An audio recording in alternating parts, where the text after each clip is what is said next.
دیکھیں، سب سے پہلی بات یہ ہے کہ کرونا کی حقیقت ہے، اس کو جھٹلانا یہ مناسب عمل نہیں ہے۔ جمعیت علماء اسلام پہلے دن سے اپیل کرتی ہوئی آ رہی ہے کہ کرونا سے احتیاطی تدابیر کو اختیار کرنا چاہیے۔ کارکنان اور عوام الناس سے پہلے دن سے ہم اپیل کر رہے ہیں کہ وہ گھروں پر رہیں، احتیاطی تدابیر کے ساتھ مساجد کو آباد کریں، احتیاطی تدابیر کے ساتھ وہ رمضان کے روزوں اور تراویح پر عمل پیرا ہوں اور SOPs پر عمل کریں۔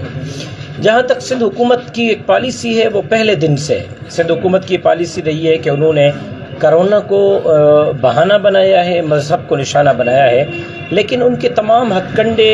ناکام ہو چکے ہیں۔ پہلے بھی مساجد آباد تھیں اور آب و تاب کے ساتھ جاری تھیں، اب SOPs کے تحت جو علماء نے تیار کی ہیں، ان SOPs کے تحت الحمدللہ مساجد آباد ہیں، نماز بھی ہو رہی ہیں، تراویح بھی ہو رہی ہیں۔